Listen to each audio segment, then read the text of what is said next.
ഈ വീഡിയോ കുറച്ച് റിലാക്സ് ആയിട്ട് കുറച്ച് സാവധാനം നിങ്ങൾ കേൾക്കുക. കാരണം ഇതിനകത്ത് കുറേ പോയിന്റ്സുകളും കുറേ ചരിത്രപരമായ കാര്യങ്ങളാണ് നമ്മൾ ഇതിനകത്ത് പറഞ്ഞു പോകുന്നത്. ഇതിനകത്ത് ഏത് കാലഘട്ടം, ഏത് ഇയർ പീരിയഡ്, ഇതെല്ലാം ഞാൻ താഴെ പിൻ ചെയ്ത് കൊടുക്കാം. ജൂവിഷിന്റെ ചരിത്രം എന്ന് പറഞ്ഞാൽ ഇത് വലിയ ചരിത്രമാണ്. അതിനകത്തൊരു ചെറിയ പോർഷനാണ് ഞാൻ പറയാൻ ഉദ്ദേശിക്കുന്നത് ഇവിടെ.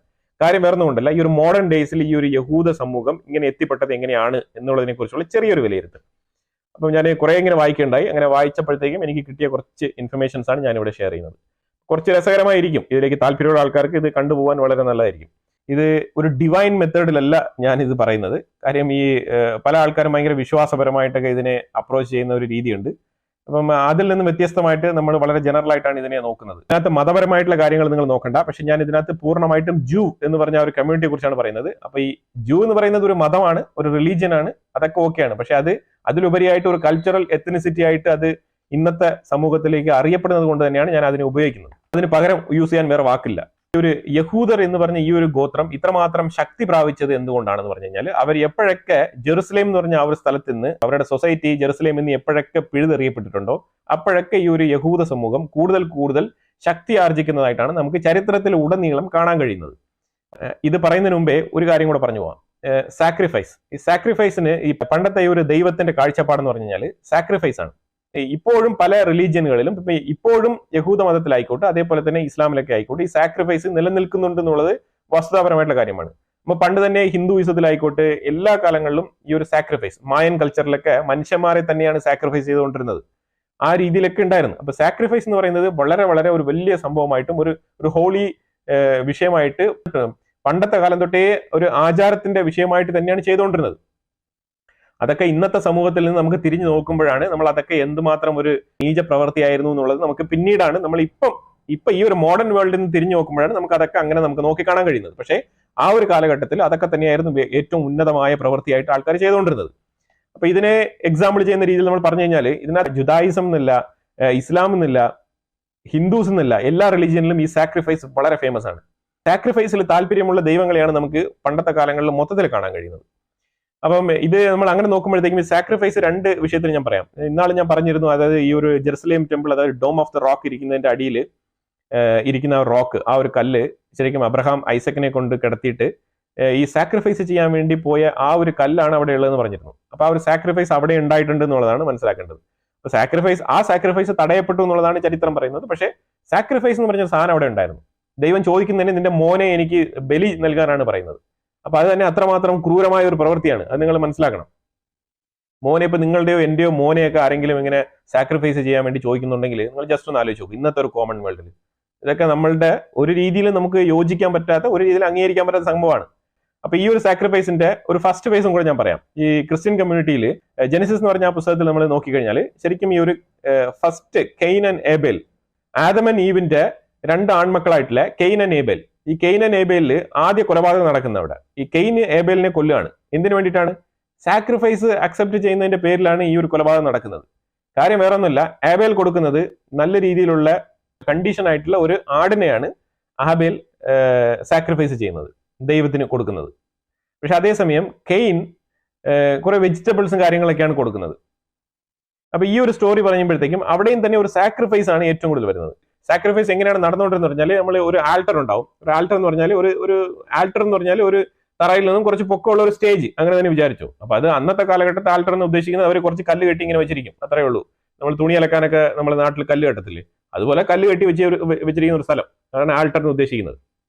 അപ്പൊ ഈ ഒരു ആൾട്ടർ അൽത്താര എന്നൊക്കെ പറയാം. ഈ അൽത്താര ഇപ്പൊ ഈ പള്ളികളിലൊക്കെ, ക്രിസ്ത്യൻ പള്ളികളിലൊക്കെയുള്ള അൽത്താരയൊക്കെ ഇതിനെ ഡിഫൈൻ ചെയ്ത് തന്നെയാണ്.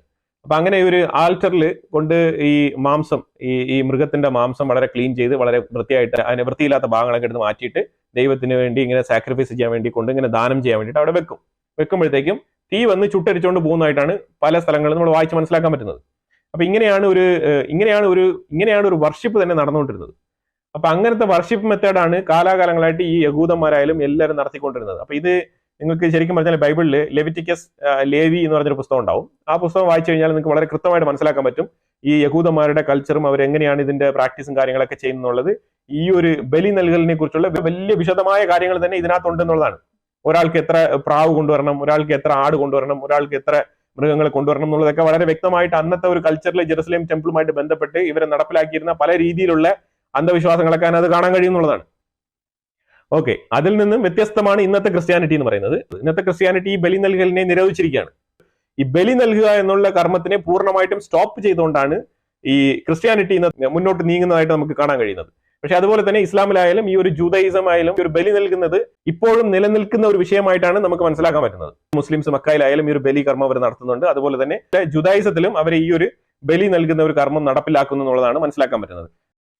അവരും ഒരു ഹെയ്ഫർ എന്ന് പറഞ്ഞ ഒരു ചുമന്ന കാളക്കുട്ടിയെ അവർ ബലി നൽകുന്ന ഒരു ചുമന്ന കാളക്കുട്ടി, അതായത് ഒരു തരത്തിലും ഒരു രീതിയിലും കറുപ്പോ വെളുപ്പോ അല്ലാതെ പല രീതിയിലുള്ള കളറുകൾ മിങ്കിൾ ചെയ്യാത്ത ഫുൾ ആൻഡ് ഫുൾ റെഡ് കളറിൽ മാത്രം ഉണ്ടാകുന്ന കാളക്കുട്ടികളെ അവർ സാക്രിഫൈസ് ചെയ്യുന്ന ഒരു കർമ്മം, റെഡ് ഹൈഫർ എന്ന് പറഞ്ഞ ആ ഒരു ബലി നൽകുന്ന സംവിധാനം ഇപ്പോഴും യഹൂദ മതത്തിൽ ഉണ്ടെന്ന് തന്നെയാണ് എൻ്റെ ഒരു അണ്ടർസ്റ്റാൻഡിങ്.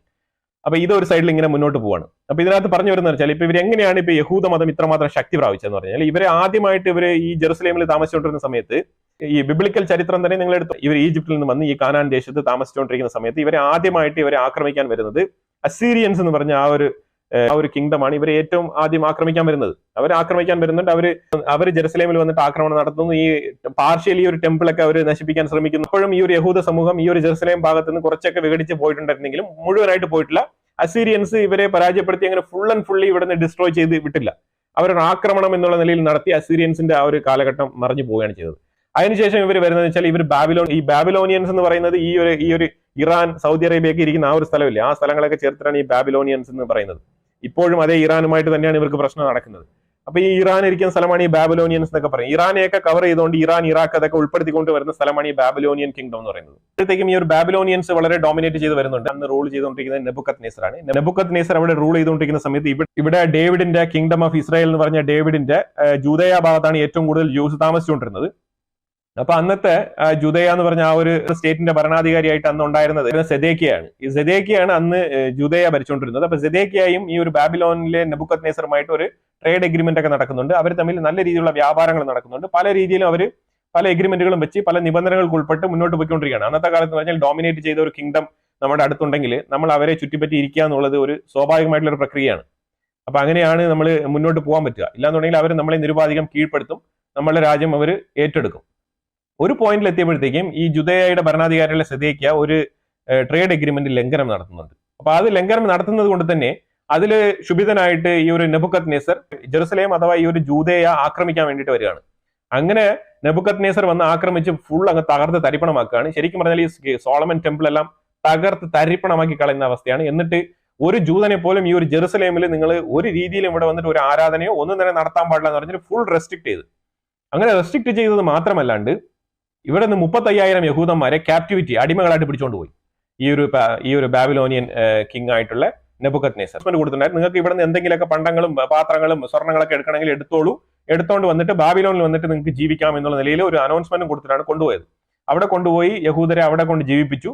യഹൂദർക്ക് അവിടെ ജീവിക്കാനുള്ള സാഹചര്യമൊക്കെ ഉണ്ടായി. പക്ഷെ അവർക്ക് ഈ ഒരു ടെമ്പിൾ, ഈ ഒരു സോളമൻ ടെമ്പിളിനെ നശിപ്പിച്ചതുമായിട്ടുള്ള ബന്ധപ്പെട്ടുള്ള ഒരു മാനസികാവസ്ഥ അവർക്ക്, അവരുടെ ദൈവത്തിന്റെ പേരാണ് യാവേ എന്ന് പറയുന്നത്. യാവേക്ക് വേണ്ടിയിട്ട് കിങ് സോളമൻ പണിത് കൊടുത്ത ഈ ഒരു ടെമ്പിൾ മൗണ്ടിൽ ഇരുന്ന ആ ഒരു സോളമന്റെ ആ ഒരു ടെമ്പിൾ തച്ചുടച്ച് കളഞ്ഞതിൽ വല്ലാത്ത രീതിയിലുള്ള ഒരു അമർഷം, ഒരു രോഷം, ഒരു രീതിയിലുള്ള ദേഷ്യം എല്ലാം തന്നെ ഈ ഒരു ബാബിലോണിലും ഈ ബാബിലോണിലെ ജനങ്ങളുടെ അടുത്തും അതേപോലെ ഈ ബാബിലോൺ കിങ്ങിന്റെ അടുത്തൊക്കെ ഉണ്ട്, ഈ ബാബിലോണിലെ നെബുക്കദ്നേസറിന്റെ അടുത്തൊക്കെ ഉണ്ടായിരുന്നുള്ളതാണ് വസ്തുതാപരമായിട്ടുള്ള കാര്യം. പക്ഷെ എന്നാലും ഇവര് അവിടെ പോയാലും അവിടെ ഒരു പ്രത്യേക സെക്ടായിട്ട് ഇവർ താമസിക്കുകയും ഇവരുടെ മതപരമായിട്ടുള്ള കാര്യങ്ങൾ വളരെ നല്ല രീതിയിൽ ഇവർ പ്രാക്ടീസ് ചെയ്യും. അതുപോലെ തന്നെ അവരുടെ യുണീക്നെസ് ആയിട്ട് തന്നെ അവരുടെ ഉള്ളിൽ ഇതിങ്ങനെ കൊണ്ടുപോവുകയാണ് ചെയ്തത്. അപ്പൊ ഏതാണ്ട് ഒരു 70 വർഷക്കാലം ഇവർ ബാബിലോണിന്റെ അടിയിൽ തന്നെ താമസിച്ചു. അങ്ങനെ ഒരു 70 വർഷക്കാലം അവിടെ താമസിക്കുകയും, പക്ഷെ അതുപോലെ തന്നെ ഇവർ അവിടെ വ്യാപാരം, അതേപോലെ തന്നെ ട്രേഡും, അതേപോലെ പല പല കാര്യങ്ങൾ ഇവർ നല്ല രീതിയിൽ പൈസ ഉണ്ടാക്കി നല്ല റിച്ച് ആയിട്ട് താമസിച്ചിരുന്നതായിട്ടാണ് ഈ രേഖകൾ പറയുന്നത്. അതുപോലെ തന്നെ ഇവര് ആ സമയത്ത് തന്നെ ഇവർ ഇന്ത്യയുമായിട്ട് ചൈനയുമായിട്ടൊക്കെ ട്രേഡ് ഉണ്ടായിരുന്നു അത്രേ ബാബിലോണിന്. ആ രീതിയിലാണ് പല റെക്കോർഡുകളും പറയുന്നത്. അപ്പൊ അങ്ങനെ ചരിത്രപരമായ രേഖകൾ അങ്ങനെയാണ് അതിനെ വിലയിരുത്തുന്നത്. ആ രീതിയിൽ അവിടെ അവർ താമസിച്ചുകൊണ്ടിരുന്നെങ്കിലും അവരുടെ ഒരു ആഗ്രഹം, കാരണം ഇവര് ഏറ്റവും കൂടുതൽ വിശ്വസിക്കുന്നത് ഈ ജെറുസലേം ടെമ്പിൾ ആ ഒരു സ്ഥലത്താണ് ഇവരുടെ യാവേ എന്ന് പറഞ്ഞ ദൈവം ഇരിക്കുന്നതായിട്ട് ഇവര് അങ്ങനെയാണ് ഇവരുടെ വിശ്വാസം. അതായത് എന്തെങ്കിലുമൊക്കെ നിങ്ങൾ ദൈവത്തിന് സമ്മാനിക്കണം എന്നുണ്ടെങ്കിൽ നിങ്ങൾ ജെറുസലേമിൽ വരണം. ഇപ്പൊ നിങ്ങൾ ബലി കൊടുക്കുന്നെങ്കിൽ നിങ്ങൾ ജെറുസലേമിൽ വന്ന് ബലി കൊടുക്കണം. നിങ്ങൾ എന്തെങ്കിലുമൊക്കെ മതപരമായിട്ടുള്ള ഒരു നേർച്ചകളോ വഴിപാടുകളോ എന്തെങ്കിലും നടത്തുന്നെങ്കിൽ നിങ്ങൾ ജെറുസലേമിൽ വന്ന് ചെയ്താൽ മാത്രമേ നിങ്ങളുടെ ദൈവത്തിന് അത് സ്വീകാര്യമാവുള്ളൂ എന്നുള്ള ഒരു വിശ്വാസ പ്രമാണമാണ് ഇവർക്കുണ്ടായിരുന്നത്. ഈ 70 വർഷക്കാലം ഇവർ ബാബിലോണിന്റെ കീഴിൽ ഇങ്ങനെ ഒരു അടിമ ജീവിതം ജീവിച്ച സമയത്തും ഇവർ ആ കാലഘട്ടത്തിൽ ഇവരുടേതായിട്ടുള്ള സിനഗോഗുകൾ പണിയാൻ തുടങ്ങി. ഈ സിനഗോഗുകൾ എന്ന് പറയുന്നത് വേറൊന്നുമല്ല, ഈ ഒരു ജെറുസലേം ടെമ്പിളിലേക്ക് വേണ്ടിയിട്ടുള്ള ഒരു എക്സ്റ്റൻഷനാണ്. എക്സ്റ്റൻഷൻ എന്ന് പറഞ്ഞാൽ ജെറുസലേം ടെമ്പിളിന്റെ ഒരു പവർ ആ സിനഗോഗിനില്ല. അവർ താൽക്കാലികമായിട്ട് അവർ സിനഗോഗിൽ അവർ ദൈവത്തിനെ ആരാധിക്കാൻ വേണ്ടിയിട്ട് ഇങ്ങനെ അവർ ചെറിയൊരു സംവിധാനം സെറ്റപ്പ്, ടെമ്പററി സെറ്റപ്പ് ചെയ്തു വെക്കുന്നതാണ് ഈ സിനഗോഗ് എന്ന് പറയുന്നത്. ഇവരുടെ അൾട്ടിമേറ്റ് എയിം എന്ന് പറഞ്ഞാൽ യെരുസലേമിൽ എത്തുക എന്നുള്ളതാണ്. അപ്പൊ അതിനാണ് ഇവരുടെ എയിം. ഇതൊക്കെ ഞാൻ പറയുന്നത് പഴയ കാലത്തെ കഥയാണ് കേട്ടോ. അപ്പൊ ആ ഒരു രീതിയിൽ നിങ്ങൾ മനസ്സിലാക്കി കഴിയുമ്പോഴത്തേക്കും ഇപ്പോഴും നിങ്ങൾ ഈ ജെറുസലേം എന്ന് പറഞ്ഞ ആ ഒരു സ്ഥലത്തോടുള്ള ഒരു അടങ്ങാത്ത ഒരു ആഗ്രഹം യഹൂദനുള്ളത് ഇതുകൊണ്ടൊക്കെ തന്നെയാണ്.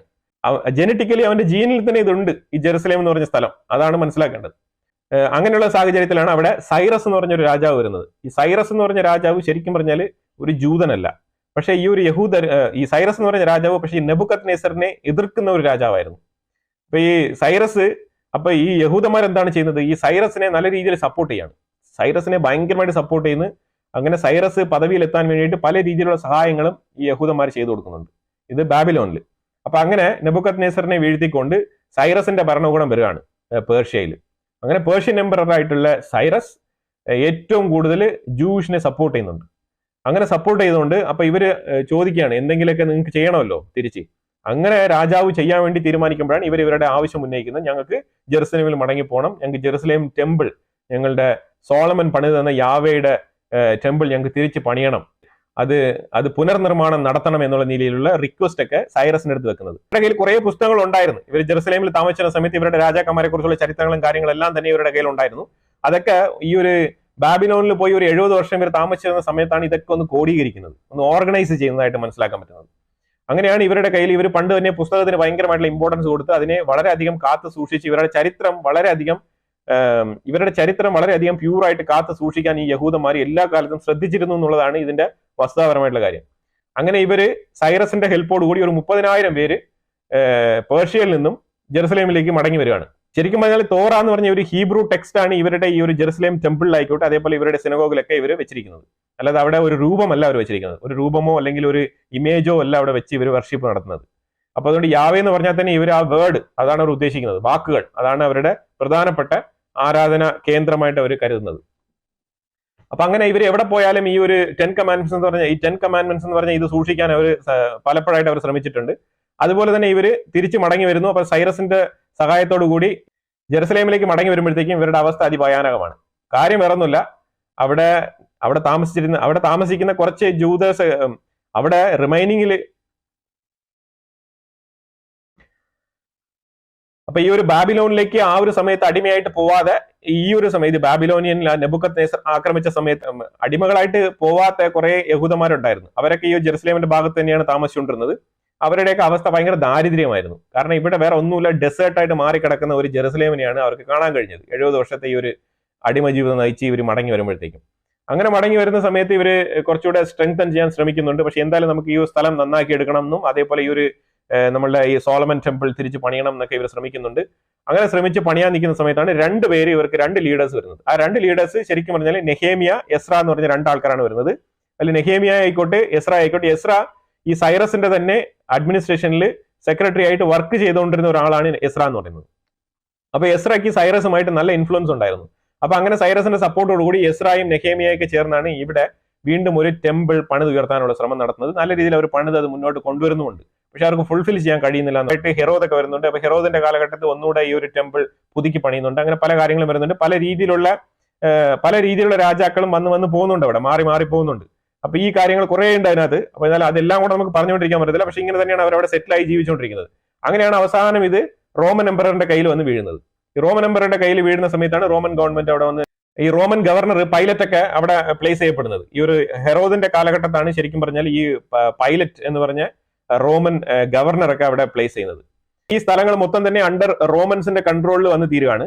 അപ്പൊ റോമൻസിന്റെ കൺട്രോൾ, റോമൻ എന്ന് വലിയൊരു സാമ്രാജ്യമായിരുന്നു. അങ്ങനെ റോമൻസിന്റെ കൺട്രോൾ വരുമ്പോഴത്തേക്കാണ് അപ്പൊ ഈ യഹൂദന്മാർ കാണിച്ചുകൊണ്ടിരുന്ന പ്രവൃത്തി എന്ന് പറഞ്ഞാൽ ഇവർ കൂടുതൽ കാലം ഈ ജെറുസലേമിൽ താമസിക്കുകയും ഇവർക്ക് ദൈവത്തിനോടുള്ള ഒരു പേടി, അതൊക്കെ പോയി കുറച്ച് റിലാക്സ്ഡ് ആയി എന്ന് പറഞ്ഞാൽ പൊതുജനങ്ങൾക്ക് അല്ലാതെ ഈ ജൂവിഷ് കമ്മ്യൂണിറ്റിക്ക് ആ ഒരു റിലാക്സേഷൻ വന്നിട്ടില്ല. പക്ഷെ ഇവരെ മിസ്യൂസ് ചെയ്യാൻ വേണ്ടിയിട്ട് കുറെ ലേവികൾ, ഈ ലേവി എന്ന് പറഞ്ഞാൽ അറിയാലോ, മത ഗുരുക്കൾ എന്ന് വേണമെങ്കിൽ നമുക്ക് പറയാം.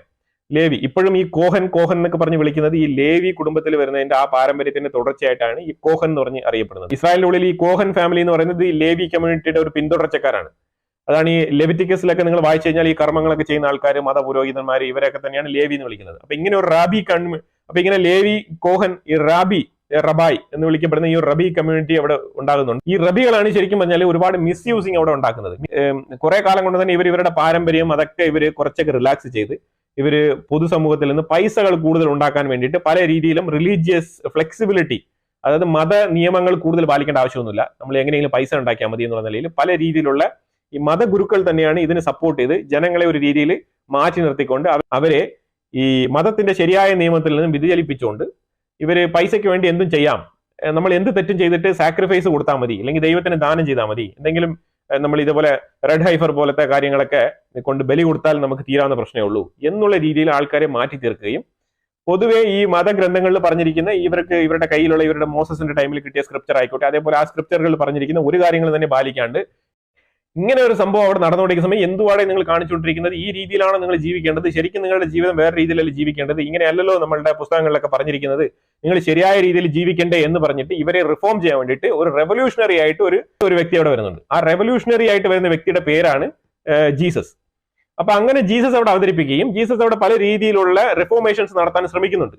അങ്ങനെ ശ്രമിക്കുന്ന സമയത്താണ് ഈ യഹൂദന്മാർക്ക് ഒരു താല്പര്യക്കുറവ് അവിടെ ഉണ്ടാകുന്നത്. അതിൽ പ്രധാനമായിട്ടുണ്ടായ കാര്യമാണ് ഈ ഒരു ജെറുസലേം ടെമ്പിൾ, ആ ഒരു ടെമ്പിൾ തന്നെ ഒരു വ്യാപാര കേന്ദ്രമായിട്ട് മാറി അവിടെ പല രീതിയിലുള്ള വ്യാപാരങ്ങളാണ് അവിടെ നടന്നുകൊണ്ടിരുന്നത്. അവിടെ പ്രാർത്ഥനയോ ഒന്നും തന്നെ നടക്കാതെ അവിടെ വ്യാപാരങ്ങൾക്ക് പ്രാധാന്യം കൊടുത്ത് ഒരു കച്ചവട കേന്ദ്രമായിട്ടും ചുങ്കം പിരിക്കുന്ന വരി ഒക്കെ പിരിക്കുന്ന ടാക്സ് ഒക്കെ കളക്ട് ചെയ്യുന്ന ഒരു ഏരിയ ആയിട്ടും മാറ്റി വെച്ചിരുന്ന ഒരു ജെറുസലേം ടെമ്പിളെയാണ് അവിടെ ജീസസ് കാണുന്നത്. അപ്പൊ അവിടെ ഏറ്റവും കൂടുതൽ ശബ്ദിക്കുകയും അവിടെ പല രീതിയിലുള്ള റിഫോർമേഷൻസിന് വേണ്ടിയിട്ട് ശ്രമിക്കുകയും ചെയ്യുന്നുണ്ട്. അപ്പൊ അങ്ങനെ അവരുടെ വരുമാനം, ഈ ലേവികൾക്ക് അഥവാ ഈ റാബികൾക്കൊക്കെ കിട്ടുന്ന വരുമാനത്തിന് ഒരു തടസ്സം ജീസസ് അവിടെ സൃഷ്ടിക്കുന്നുണ്ട്. അപ്പൊ അത് ശരിക്കും പറഞ്ഞാൽ അവരെ നല്ല രീതിയിൽ ചോടിപ്പിക്കുന്നുണ്ട്. അപ്പൊ അന്ന് ഇത് റോമൻ സാമ്രാജ്യത്തിന്റെ കീഴിലാണ് ഉണ്ടായിരുന്നത്. ഞങ്ങളുടെ മതത്തിനെ അപമാനിക്കുന്നു അല്ലെങ്കിൽ മതത്തിനെ പുച്ഛിക്കുന്ന രീതിയിലൊക്കെ പരാതിയുമായിട്ട് റോമൻ എംപറർ അടുത്ത് പോകാൻ പറ്റത്തില്ല. കാര്യം അവരിത് മുഖവിലേക്ക് എടുക്കാൻ പോകുന്നില്ല. കാരണം അവരെ സംബന്ധിച്ചിടത്തോളം ജുദായിസം എന്ന് പറയുന്നത് അവരെ സംബന്ധിച്ചുള്ള ഒരു വിഷയമുള്ള കാര്യമല്ല. ഇതിനേക്കാളും കൂടിയ ഇനത്തിലുള്ള പേഗൻ വർഷിപ്സ് ആണ് അന്നത്തെ സമയത്ത് റോമിൽ നടന്നുകൊണ്ടിരിക്കുന്നത്. ഒപ്റ്റിമസ് മാക്സിമസ് എന്ന് പറഞ്ഞ ഗോഡൊക്കെ അവർ വളരെ നല്ല രീതിയിൽ ഭയങ്കരമായിട്ട് ആരാധിച്ചുകൊണ്ടിരിക്കുന്ന റോമൻ കൾച്ചറിൽ ഭയങ്കരമായിട്ട് ആരാധിച്ചുകൊണ്ടിരിക്കുന്ന ദൈവങ്ങളാണ് ഒപ്റ്റിമസ് മാക്സിമസ് എന്നൊക്കെ പറയുന്നത്. അപ്പൊ ആ രീതിയിൽ നിങ്ങൾ റോമൻ കൾച്ചർ വലിയ വലിയ സ്റ്റാച്ചു ഒക്കെയാണ് ഉണ്ടാക്കി വെച്ച് അവർ ആരാധിച്ചുകൊണ്ടിരുന്നത്. അവരെ സംബന്ധിച്ചിടത്തോളം ഈ ജൂദായിസം എന്ന് പറയുന്നത് അവർക്കൊരു വിഷയമേ ഉള്ളത്, അവർക്കൊരു വിഷയമോ ഒരു ഇമ്പോർട്ടൻസ് ഇല്ലാത്ത കാര്യമാണ്. അപ്പൊ മതത്തിനെതിരെയൊക്കെ എന്തെങ്കിലും പറഞ്ഞെന്ന് പറഞ്ഞു കഴിഞ്ഞാൽ ഒരു രീതിയിലുള്ള നടപടിയും ഈ ജീസസിനെതിരെ എടുക്കാൻ പോകുന്നില്ല. അതുകൊണ്ട് തന്നെ ഇവരെന്താണ് ചെയ്തത്, മതഗുരുവായിട്ടിരുന്ന ഈ കയഫസ് എന്ന് പറഞ്ഞ വ്യക്തിയാണ് ഇതിനെ ഏറ്റവും കൂടുതൽ ലീഡ് ചെയ്ത് മുന്നോട്ട് കൊണ്ടുപോകുന്നത്. അന്നത്തെ ഈ ഒരു ജെറുസലേം ടെമ്പിളിന്റെ നേതൃത്വം വഹിക്കുന്നത് ഈ കയഫസ് ആയിരുന്നു. കയഫസിന്റെ നേതൃത്വത്തിലുള്ള ഇങ്ങനെ കുറെ ഈ ലേവി സംഘങ്ങൾ, ഈ സംഘങ്ങളിൽപ്പെട്ട ആൾക്കാർ ചേർന്ന് തീരുമാനിക്കുകയാണ് ഇവനെതിരെ എന്തെങ്കിലുമൊക്കെ സംഭവങ്ങൾ നമ്മൾ ക്രിയേറ്റ് ചെയ്ത് ഇവനെ ഏതെങ്കിലും രീതിയിൽ ഇല്ലാതാക്കണം എന്ന് വിചാരിക്കുന്നത്. അങ്ങനെ വിചാരിച്ചുകൊണ്ടാണ് ഇവർ റിപ്പോർട്ട് ചെയ്യുന്നത് എന്താണ്, അതായത് ഇവൻ യഹൂദരുടെ രാജാവാണെന്ന് പ്രഖ്യാപിക്കുന്നുണ്ട്. ഇത് ശരിക്കും പറഞ്ഞാല് റോമൻസിന് ഒരു ത്രെട്ടാണ്. കാരണം നിങ്ങളുടെ അധീനതയിലുള്ള ഒരു ഭരണകേന്ദ്രമല്ലേ ഇത്. അപ്പൊ അവിടെ ഇവൻ രാജാവാണെന്നൊക്കെ പറഞ്ഞ് വന്നു കഴിഞ്ഞാൽ എങ്ങനെയാണ് ശരിയാവുക എന്നുള്ള രീതിയിലുള്ള ഈ ഒരു ആരോപണം, ഇവൻ രാജാവാണെന്ന് പറയുന്നു എന്നുള്ളൊരു ആരോപണമാണ് ഏറ്റവും പ്രസക്തമായിട്ട് ഈ ഒരു യഹൂദർ ഉന്നയിച്ചത്. അങ്ങനെ ഉന്നയിക്കപ്പെട്ടു. അപ്പൊ അതിന് വിചാരണ എന്ന് പറഞ്ഞാൽ അതിനാണ് ആ ഒരു വിഷയത്തിനാണ് ജീസസിനെ വിചാരണ ചെയ്യുന്നത്. അങ്ങനെ വിചാരണ ചെയ്യുന്ന സമയത്ത് ഹെറോദുണ്ട്, അതുപോലെ തന്നെ ഗവർണറായിട്ട് പൈലറ്റും ഉണ്ട്. ഈ മാറി മാറി ഇവർ അങ്ങോട്ടും ഇങ്ങോട്ടും ജീസസിനായിട്ട് തട്ടിക്കളിക്കുകയാണ്. കാര്യം എന്താണ്, ആർക്കും വിധിക്കാൻ വയ്യ, കാരണം കുറ്റമൊന്നുമില്ല. അപ്പൊ അങ്ങനെയാണ് ഈ ഒരു പൈലറ്റ് പറയുന്നത്. ഈ പൈലറ്റിന്റെ വിഷയത്തിൽ ഡിഫറെന്റ് ആയിട്ടുള്ള അഭിപ്രായങ്ങളൊക്കെ ഉണ്ട്. പൈലറ്റിന്റെ വിഷയത്തിൽ ആന്റിക്വിറ്റീസ് ഒക്കെ വായിക്കുന്ന ആൾക്കാർക്ക് മനസ്സിലാവും. പൈലറ്റിന്റെ വിഷയത്തിൽ ശരിക്കും പൈലറ്റിനെ വെള്ള പൂശാൻ കൗൺസിൽ ഓഫ് നൈസിയയിൽ ഒരു ശ്രമം നടന്നിരുന്നു. അതിന്റെ ഭാഗമായിട്ടാണ് ഈ കാര്യങ്ങളൊക്കെ കൂട്ടിച്ചേർക്കപ്പെട്ടതെന്നുള്ള ചില അഭിപ്രായങ്ങളൊക്കെ ഉണ്ട് കേട്ടോ.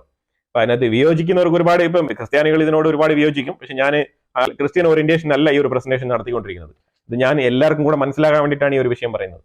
അപ്പൊ അതുകൊണ്ട് ഈ പൈലറ്റ് അവിടെ പറയുന്നതായിട്ട് അവിടെ ബൈബിളിൽ പറയുന്നുണ്ട്. പൈലറ്റ് അവിടെ പറയുന്നുണ്ട്, അതായത് ഈ മനുഷ്യനിൽ ഞാൻ ഒരു കുറ്റവും കാണുന്നില്ല, പിന്നെ എന്തിനാണ് ഞാൻ ഇവനെ ശിക്ഷിക്കേണ്ടത് എന്നുള്ള നിലയിലുള്ള ഒരു സ്റ്റേറ്റ്മെന്റ് പറഞ്ഞായിട്ട് അവിടെ ബൈബിളിൽ വാചകമുണ്ട്. പുള്ളി അവസാനത്തെ ഈ ഒരു എക്സിക്യൂഷന്റെ ഓർഡർ കൊടുത്തിട്ട്, ഈ ക്രൂസിഫിക്കേഷന്റെ ഓർഡർ കൊടുത്ത് പാസ്സാക്കിയിട്ട് കൈ കഴുകുന്നതായിട്ടൊക്കെ ചില സിംബോളിക് ആയിട്ടുള്ള ചില വിഷയങ്ങളൊക്കെ അവിടെ മെൻഷൻ ചെയ്യുന്നുണ്ടെന്നുള്ളതാണ്. അതായത് ഈ മനുഷ്യന്റെ ശിക്ഷാവിധിയിൽ എനിക്ക് പങ്കില്ല എന്നുള്ള രീതിയിൽ പൈലറ്റ് കൈ കഴുകിയതായിട്ടാണ് നമുക്ക് ബൈബിളിൽ കാണാൻ കഴിയുന്നത്. ഈ ജീസസിന്റെ വിഷയം നടപ്പിലാക്കിയത് പിന്നീട് അവർക്ക് തന്നെ ഒരു പാരയായി തീർന്ന ഒരു അവസ്ഥയാണ് നമുക്ക് കാണാൻ കഴിയുന്നത്. കാരണം വേറെ ഒന്നല്ല, ഈ റോമൻസിനെ തന്നെയാണ് ഞാൻ പറയുന്നത്. ഈ റോമൻസ് പിന്നീട് ഈ ജീസസ് ക്രൈസ്റ്റിനെ, അവർ എല്ലാ കാലത്തും ഇങ്ങനെ പരാതികളുമായിട്ട് നടന്നുകൊണ്ടിരുന്ന ഈ ഒരു യഹൂദ സമൂഹം അവസാനം ഈ റോമൻസിനെ തന്നെ എതിർക്കുന്ന ഒരു അവസ്ഥയിൽ എത്തിപ്പെട്ടു. അവർ പറഞ്ഞത് റോമൻസിനെതിരെ ഒരു സമരവും, അതായത് നിങ്ങൾ ഞങ്ങളെ ഭരിക്കണ്ട, ഞങ്ങൾ തന്നെ ഞങ്ങളെ ഭരിച്ചോളാം എന്നുള്ള നിലയിലൊക്കെ റോമൻസിനെതിരെ തിരിഞ്ഞു. റോമൻസിനെതിരെ തിരിഞ്ഞപ്പോഴാണ് AD 70 റോമൻസ് ജെറുസലേം മൊത്തം കയറി അങ്ങ് ഞെരങ്ങി എവിടെയൊക്കെ കണ്ണി കണ്ട യഹൂദന്മാരെയൊക്കെ വെട്ടിക്കൊല്ലുന്ന ഒരു അവസ്ഥയിലേക്കാണ് എത്തിപ്പെട്ടത്. ആ രീതിയിൽ കടുത്ത ആക്രമണം. അതും പോരാഞ്ഞിട്ട് ഈ ജെറുസലേം ദേവാലയം മൊത്തത്തിൽ തീയിട്ട് നശിപ്പിക്കുകയാണ് ചെയ്തത്. ആ ഫുള്ളായി നശിപ്പിച്ചിട്ട് ഒരേ ഒരു സൈഡ് വെസ്റ്റേൺ വാൾ മാത്രമാണ് അതിൽ ബാക്കിയായത്. ബാക്കിയുള്ള കംപ്ലീറ്റും ബാക്കിയുള്ളതെല്ലാം നശിപ്പിച്ച് കളഞ്ഞുള്ള അവസ്ഥയാണ്. ആ രീതിയിലാണ് യഹൂദർ വീണ്ടും അവിടുത്തെ അവരുടെ രണ്ടാമത്തെ ടെമ്പിൾ അവിടെ നിന്ന് നശിപ്പിക്കപ്പെട്ട് അവിടെ നിന്ന് സ്ഥലം കാലിയാക്കുന്നത്. ഇപ്പൊ ടെമ്പിൾ 1 നശിപ്പിക്കപ്പെട്ടു. ബാബിലോണിയൻ രാജാവ് വന്നിട്ട് മൊത്തത്തിൽ അവിടെ ഉണ്ടായിരുന്ന സ്വർണവും വെള്ളിയും എല്ലാം തന്നെ കൊള്ളയടിച്ചുകൊണ്ട് പോവുകയാണ് ചെയ്തത്. കംപ്ലീറ്റ് അവിടെ നിന്ന് മാന്തിക്കൊണ്ട് പോയി. അതുപോലെ ഇവർ വീണ്ടും അതേപോലെ ഡെപ്പോസിറ്ററി കൊണ്ടുവന്ന് ഇവർ കാര്യങ്ങളൊക്കെ ചെയ്ത് സ്വർണം വെള്ളിയൊക്കെ കൊണ്ടുവന്ന് അങ്ങനെ ഇതേപോലെ ഇവരുടെ ഈ വാഗ്ദത്ത പേടകം എന്ന് പറഞ്ഞൊരു സാധനമുണ്ട്. ആ സാധനം കൊടുത്തുകൊണ്ടാണ് അതാണ് ഈ ഒരു 10 കമാൻഡ്മെന്റ്സ് വെച്ചിരിക്കുന്ന ഒരു പെട്ടി. ആ പെട്ടിയാണ് ഈ ഒരു ജെറുസലേം ടെമ്പിളിന്റെ ഉള്ളിൽ വെച്ചിരുന്നത്. അതിനെ ഇവര് ശരിക്കും പറഞ്ഞാൽ ഈ ലേവികൾ എന്ന് പറഞ്ഞ ആൾക്കാർ മാത്രമാണ് ഇതിനെ കാണാനും ഇതിനെ സ്പർശിക്കാനും ഇതിനെ തൊടാനും ഒക്കെ പെർമിഷൻ ഉള്ള ആൾക്കാർ. ഈ മെജോറിറ്റി ആയിട്ടുള്ള യഹൂദ സമൂഹം ഈ സാധനം നേരിട്ട് കണ്ടിട്ട് പോലും ഇല്ല എന്നുള്ളതാണ്. കാരണം ഇവരുടെ സോളമൻ ടെമ്പിളിൽ കയറാൻ ചില നിർദ്ദേശങ്ങളുണ്ട്. ഇവരുടെ അബ്ലൂഷന്റെ പദ്ധതിയുണ്ട്. അതുപോലെ പെർമിഷൻ ഇതുവരെയുള്ള ആൾക്കാരുണ്ട്, പെർമിഷൻ അകത്തോട്ട് ഇല്ലാത്ത ആൾക്കാരുണ്ട്. അങ്ങനെ അതുപോലെ ചില റൂൾസ് ആൻഡ് റെഗുലേഷൻസ് ഒക്കെ ഉണ്ട് ഈ ഒരു സോളമൻ ടെമ്പിളിൽ കയറാൻ വേണ്ടിയിട്ട്. അപ്പൊ അങ്ങനെ ഏറ്റവും ഉന്നത നിലയിലുള്ള ആൾക്കാർക്ക് മാത്രമേ ഈ ഒരു 10 കമാൻഡ്മെന്റ്സ് വെച്ചിരിക്കുന്ന ഒരു ബോക്സ് ഒക്കെ കാണാൻ തന്നെ സാധിക്കുള്ളൂ. ആ രീതിയിൽ വളരെ ഹോളി ആയിട്ട് വളരെ പുണ്യപ്രവൃത്തിയായിട്ട് ഇവർ കൊണ്ടു നടന്നിരുന്ന ഈ സാധനമാണ് റോമൻ എംപറേഴ്സിന്റെ കാലഘട്ടത്തിൽ ആടിച്ച് തൂക്കിയെടുത്ത് ഇവര് യഹൂദരായിട്ട് ഇവർ അടിമകളായിട്ട് പിടിച്ചുകൊണ്ട് വന്ന യഹൂദരുടെ തലയിൽ വെച്ച് ജെറുസലേം സിറ്റി മൊത്തത്തിൽ ഇവർ കറക്കിയെന്ന് തോളത്ത് വെച്ചിട്ട്. അതായത് അവർ ആക്കിത്തീർത്ത്, കണ്ടോ നിങ്ങളുടെ ദൈവം ഒന്നുമല്ല എന്നുള്ള നിലയിൽ ആക്കിത്തീർക്കുന്ന രീതിയിലാണ് റോമൻസ് യഹൂദരായിട്ട് പെരുമാറിയത്. ഇതൊക്കെ യഹൂദരുടെ മനസ്സിൽ കിടക്കുന്ന കാര്യങ്ങളാണ്. ഇവര് ശരിക്കും പറഞ്ഞാൽ ഈ ഒരു സാധനം, ഈ ഒരു പെട്ടി, ഈ ഒരു വാഗ്ദത്ത പെട്ടി എന്ന് പറഞ്ഞ ഈ ഒരു സാധനം, ഈ ഒരു 10 കമാൻഡ്മെന്റ്സ് ഇരിക്കുന്ന ഒരു ബോക്സ് എടുത്ത് ഇവർ ജെറുസലേം സിറ്റി മൊത്തത്തിൽ, ജൂദയ സമാരിയ മൊത്തത്തിൽ ആ ഒരു ഇന്നത്തെ ഇസ്രായേൽ എന്ന് പറഞ്ഞ സ്ഥലം മൊത്തത്തിൽ കറങ്ങി കൊണ്ടുവരുന്ന ഒരു അവസ്ഥയാണ്. അതായത് ഒരു കാഴ്ച വസ്തുവിനെ പോലെ. നിങ്ങൾ നോക്ക്, എന്താണ് നിങ്ങൾ വലിയ പുണ്യം എന്നൊക്കെ പറഞ്ഞുകൊണ്ടിരിക്കുന്നത്, എന്താണ് നിങ്ങൾ വലിയ പവിത്രം എന്നൊക്കെ പറഞ്ഞുകൊണ്ടിരിക്കുന്നത്. കണ്ടോ നിങ്ങളുടെ ദൈവത്തിന്റെ സാധനം തന്നെയാണ്, ഞങ്ങൾ ഇതാ തോളത്ത് വെച്ച് നടക്കുന്നു പറഞ്ഞിട്ട് ഒരു പ്രാധാന്യവും കൊടുക്കാത്ത രീതിയിൽ യഹൂദരെ നാണം കെടുത്തിയ ഒരു പ്രവൃത്തിയായിട്ടാണ് അന്നത്തെ ആ ഒരു യഹൂദ സമൂഹത്തിന്റെ മനസ്സിൽ ഇത് പതിഞ്ഞു നടന്നത്. രണ്ടാമത്തെ ജെറുസലേം ടെമ്പിൾ അവിടെ നിന്ന് കൊലാപ്സ് ചെയ്തു. ഇവരെല്ലാം വീണ്ടും ഡിസ്ട്രോയ് ചെയ്തു. വീണ്ടും ഈ പല സ്ഥലങ്ങളിലും പോയി ചേർന്ന് താമസിച്ചിരിക്കുന്ന ആൾക്കാർ എന്ന് പറഞ്ഞാൽ അവർ പോളണ്ടിൽ പോയി താമസിച്ചിട്ടുണ്ടായിരുന്നു, ജർമ്മനിയുടെ ഭാഗത്ത് താമസിച്ചിട്ടുണ്ടായിരുന്നു, അങ്ങനെ സൗദി അറേബ്യയുടെ പല ഭാഗങ്ങളിൽ ഡിസ്ട്രോയ് ചെയ്ത് പോയിട്ടുണ്ടായിരുന്നു. അങ്ങനെ ലോകത്ത് പല സ്ഥലങ്ങളിൽ ഇവർ ചിതറി പോയി താമസിച്ചിട്ടുണ്ടായിരുന്നു. ഇന്ത്യ ഉൾപ്പെടെയുള്ള പല സ്ഥലങ്ങളിലൊക്കെ ഇവര് ചിതറിപ്പോയി താമസിക്കുന്ന ഒരു അവസ്ഥയാണ് ആ ഒരു സാഹചര്യത്തിൽ ഉണ്ടായത്. എന്നാലും കുറച്ച് യഹൂദർ ഈ ഒരു സ്ഥലത്ത് തന്നെ താമസിച്ചിരുന്നുള്ളതാണ് ചരിത്രം പറയുന്നത്. നമുക്ക് അപ്പൊ ഈ താമസിച്ചുകൊണ്ടിരിക്കുന്ന ആൾക്കാരെല്ലാം തന്നെ അവരുടെ ചരിത്രം കൃത്യമായിട്ട് അവർ പകർത്തി കൊടുക്കുന്നുണ്ട്. ഇവർ എവിടെ പോയി താമസിച്ചാലും ഇവർ യഹൂദനായിട്ട് താമസിക്കൂ. ആ രാജ്യത്തിനുള്ള ആൾക്കാരുമായിട്ട് യോജിച്ച് ചേർന്ന് താമസിക്കാൻ ഇവർ ഒരിക്കലും സന്നദ്ധരായിരുന്നില്ല. അത് തന്നെയാണ് മറ്റുള്ള സമൂഹത്തിന് ഇവരോട് ഒരു വെറുപ്പ് ഉണ്ടാകാനുള്ള കാര്യമായത്. പ്രധാനമായിട്ട് ഇപ്പൊ ഞാൻ പറഞ്ഞു വന്ന കാര്യം എന്ന് പറഞ്ഞാൽ, ഇപ്പൊ യൂറോപ്പ് മേഖലയിൽ ഇവർ പോയി താമസിച്ചു. പോളണ്ടിലൊക്കെയാണ് ഏറ്റവും കൂടുതൽ താമസിച്ചത്. പോളണ്ടിൽ താമസിച്ച സമയത്ത്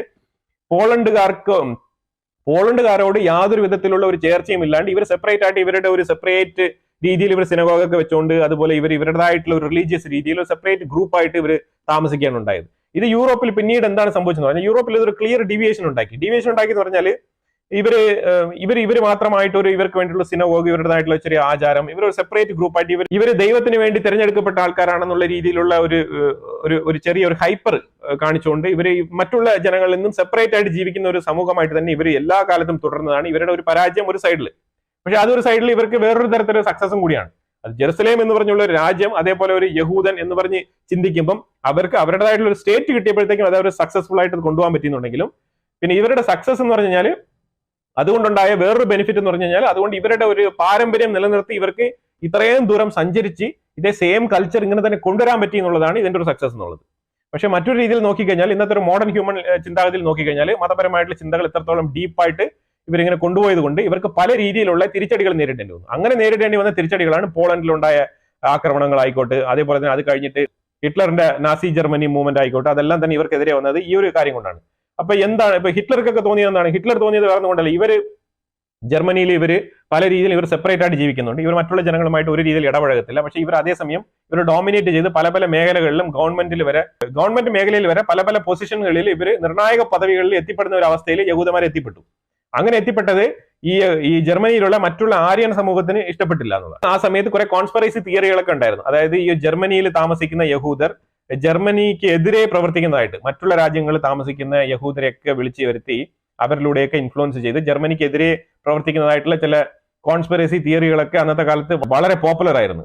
അപ്പൊ അങ്ങനത്തെ തിയറികളൊക്കെ കൊണ്ടുവന്ന് ഹിറ്റ്ലർ ഒരു സർവാധികാരിയായിട്ട്, ഒരു ഏകാധിപതിയായിട്ട് ജർമ്മനിയിൽ ഭരണത്തിൽ വന്ന സമയത്ത് ആര്യൻ എന്ന് പറഞ്ഞ ആ ഒരു ആര്യൻ ബ്രീഡാണ് ഏറ്റവും നല്ല ബ്രീഡെന്നും ജൂവിനേക്കാളും ഏറ്റവും മെച്ചപ്പെട്ടതാണ് ആര്യൻ എന്നുള്ള ഒരു വാദമാണ് ഹിറ്റ്ലർ മുന്നോട്ട് വെച്ചത്. ഈ സംഗതിക്ക് വരുന്നതിന് മുമ്പ് തന്നെ ഈ റോമൻസിന്റെ കാലഘട്ടം കഴിഞ്ഞ് ഇവർ പല സ്ഥലത്തും ഇങ്ങനെ ചിന്നിച്ചിതറി പോകുന്ന സമയത്ത് ജെറുസലേമിൽ വീണ്ടും അവിടെ യഹൂദന്മാർ വീണ്ടും താമസിക്കുന്നുണ്ട്. ആ താമസിക്കുന്ന സമയത്ത് സംഭവിക്കുന്ന കാര്യങ്ങൾ എന്ന് പറഞ്ഞാൽ ഈ യഹൂദ മതത്തിൽ നിന്ന് പിരിഞ്ഞു പോയ ഒരു ക്രിസ്ത്യാനിറ്റി എന്ന് പറഞ്ഞ റിലീജിയൻ അവിടെ കുറച്ച് പോപ്പുലർ ആയിട്ട് മാറി ഒരു സെപ്പറേറ്റ് റിലീജിയൻ ആയിട്ട്, അതായത് യഹൂദന്റെ ഒരു സെപ്പറേറ്റ് ലൈനായിട്ട് തുടങ്ങിയ ഒരു ക്രിസ്ത്യാനിറ്റി ഒരു സെപ്പറേറ്റ് റിലീജിയൻ ആയിട്ട് തന്നെ മാറി വലിയൊരു റിലീജിയൻ ആയിട്ട് പന്തലിച്ച് റോമൻ സാമ്രാജ്യം മൊത്തത്തിൽ ക്രിസ്ത്യാനിറ്റി ആയിട്ട് മാറി വരുന്ന ഒരു സാഹചര്യമാണ് ഉണ്ടാകുന്നത്. അതിലുപരിയായിട്ട് അത് കഴിഞ്ഞ ഒരു 300-400 വർഷം കഴിയുമ്പോഴത്തേക്കും വീണ്ടും യഹൂദ മതത്തിൽ നിന്ന് ഇസ്ലാം ഉണ്ടാവുകയാണ്. 500-600 വർഷം കഴിയുമ്പോഴത്തേക്കും ഇസ്ലാമും തന്നെ ഭയങ്കര ഡോമിനേറ്റഡ് ആയിട്ട് പല സ്ഥലങ്ങളും കയറി പിടിക്കാൻ തുടങ്ങുന്നുണ്ട്. അങ്ങനെ ക്രിസ്ത്യാനിറ്റിയും ഇസ്ലാമും തമ്മിലുള്ള ക്രുസൈഡ് വാറുകളൊക്കെ നടക്കാനുള്ള സാഹചര്യം അവിടെ ഒരുങ്ങി വരുന്നുണ്ട്. ആ രീതിയിൽ മുസ്ലിംസും ക്രിസ്ത്യൻസും തമ്മിലുള്ള അടിയും ബഹളം വഴക്കൊക്കെ നടക്കുകയാണ്. പക്ഷെ ഇതിന്റെ ഏറ്റവും കൂടുതൽ ഇരയായതും യഹൂദൻ തന്നെയാണ്. കാരണം ഈ മുസ്ലിംസ് യഹൂദനെയും ക്രിസ്ത്യാനിറ്റിയെയും ഒരേ ലെവലിലാണ് കണ്ടത്. ജെറുസലേം ഉൾപ്പെടെയുള്ള പല ഭാഗങ്ങളും ഈ ഒരു മുസ്ലിം ഡോമിനേഷന്റെ കീഴിലാവുകയാണ്, ഈ ഖിലാഫത്ത് പ്രസ്ഥാനത്തിന്റെ കീഴിലൊക്കെ ആവുകയാണ്. അപ്പൊ ആ ഒരു സാഹചര്യത്തിലാണ് അപ്പൊ നേരെ നമ്മൾ അവിടെ നിന്ന് വീണ്ടും ഹിറ്റ്ലറിലേക്ക് വന്നു കഴിഞ്ഞാൽ ഈ ഹിറ്റ്ലറിന്റെ അൾട്ടിമേറ്റ് എന്ന് പറഞ്ഞാൽ യഹൂദനെതിരാണെന്നുള്ള നിലയിൽ ഒരു നിലപാട് വന്നതിന് ശേഷം ശരിക്കും ഈ പല രീതിയിലുള്ള യഹൂദന്മാർക്കെതിരെ എവിടെയൊക്കെ ഉണ്ടായിരുന്ന വികാരങ്ങൾ അവരെല്ലാവരും കൂടെ ഒരുമിച്ച് സംഘടിപ്പിച്ചിട്ടാണ് ഈ ഒരു ഹിറ്റ്ലർ ശരിക്കും പറഞ്ഞാൽ ഈ ഒരു കൂട്ടക്കൊലകള് ജർമ്മനി ഒട്ടാകെ, അതുപോലെ തന്നെ ഈ ഒരു ബാൾട്ടിക് റീജിയനിലായിക്കോട്ടെ യൂറോപ്പ് മേഖലയിൽ എവിടെയൊക്കെ യഹൂദന്മാരുണ്ടായിരുന്നോ, എവിടെയൊക്കെ ജർമ്മന്റെ ഹിറ്റ്ലറിന്റെ നാസിപ്പട കൈയടക്കിയോ ആ രാജ്യങ്ങളിലുള്ള യഹൂദന്മാരെയൊക്കെ നിരുപാധികം കൊന്നുകളയാണ് ചെയ്തത്. ഇതിനെയാണ് നമ്മൾ ഹോളോകാസ്റ്റ് എന്ന് വിളിക്കുന്നത്. ചേംബർ ആയിട്ട് ഏതാണ്ട് 60 ലക്ഷത്തിലധികം യഹൂദന്മാരെ കൊന്നിട്ടുണ്ടെന്നാണ് പറയുന്നത് ഹിറ്റ്ലറിന്റെ കാലഘട്ടത്തിൽ. അതിന് മുമ്പ് നമ്മൾ നോക്കിക്കഴിഞ്ഞാൽ ഈ ഒരു പോളണ്ടിലുണ്ടായ കലാപത്തിൽ ഏതാണ്ട് 5 ലക്ഷത്തിലേറെയുള്ള യഹൂദന്മാർ കൊല്ലപ്പെട്ടിട്ടുണ്ടെന്നാണ് പറയുന്നത്. അതിന് മുമ്പുണ്ടായ കലാപങ്ങൾ ഏതാണ്ട് 2 ലക്ഷത്തിലേറെ യഹൂദന്മാർ വധിക്കപ്പെട്ടിട്ടുണ്ടെന്നാണ് പറയപ്പെടുന്നത്. ഈ രീതിയിൽ പല രീതിയിലുള്ള കൊലപാതകങ്ങൾ നിരന്തരം വേട്ടയാടപ്പെട്ട ഒരു സമൂഹമാണ് യഹൂദ സമൂഹം. അപ്പൊ ആ സമൂഹമാണ് വീണ്ടും അവര് ഈ വക കാര്യങ്ങളൊക്കെ കെട്ടടങ്ങിയതിനു ശേഷമാണ് വീണ്ടും ഈ ഒരു യഹൂദ സമൂഹം വീണ്ടും ഇവര് ഇതേ ആശയങ്ങളുമായിട്ട് മുന്നോട്ട് വരുന്നത്. അവരുടെ ആശയം എന്താണ്? 3ാമത്തെ ടെമ്പിൾ പണിയുക എന്നുള്ളതാണ്. ആ 3ാമത്തെ ടെമ്പിൾ പല കാലഘട്ടങ്ങളിലായിട്ട് പണിയാൻ പറ്റാതെ ഇങ്ങനെ മുന്നോട്ട് പോവാണ്. അപ്പൊ തീർച്ചയായിട്ടും ഈ ഒരു ജെറുസലേമിൽ എന്താണ് പദ്ധതി എന്ന് പറഞ്ഞു കഴിഞ്ഞാൽ ജെറുസലേമിൽ 3ാമത്തെ ടെമ്പിൾ പണിയുക എന്നുള്ളതാണ് ഇനിയുള്ള പദ്ധതി. ആ പദ്ധതിക്ക് വേണ്ടി ഒരുപാട് സ്വർണവും വെള്ളിയും എല്ലാം തന്നെ ഇസ്രായേലിന്റെ ഉള്ളിൽ ഫാർ റൈറ്റ് വിങ്ങിൽപ്പെട്ട ആൾക്കാർ, ഗ്ലോബലി ഉള്ള ജൂയിഷ് കമ്മ്യൂണിറ്റി ഇതിനു വേണ്ടി തന്നെയാണ് ജോലി ചെയ്യുന്നതും ഇതിനു വേണ്ടി തന്നെയാണ് പണിയെടുക്കുന്നതും. ഇതിനു വേണ്ടി തന്നെ സ്പെഷ്യൽ ആയിട്ടുള്ള കമ്മിറ്റി ഉണ്ട്. ആ കമ്മിറ്റിയാണ് ഇതിനു വേണ്ടി പൈസയൊക്കെ സ്വരുക്കൂട്ടി വെക്കുന്നത്. അവർ 3ാമത്തെ ടെമ്പിൾ പണിയാൻ വേണ്ടി തന്നെയാണ് മുന്നോട്ട് പോകുന്നത്. ചരിത്രത്തിൽ 1ാം ടെമ്പിൾ ഉണ്ടായെന്നുള്ളതെങ്കിൽ 2ാം ടെമ്പിൾ ഉണ്ടായെന്നുണ്ടെങ്കിൽ 3ാമത്തെ ടെമ്പിൾ ഉണ്ടാകും എന്നുള്ളതും ഒരു വസ്തുതാപരമായിട്ടുള്ള കാര്യമാണ്.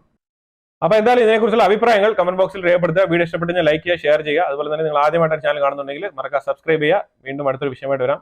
Thank you so much.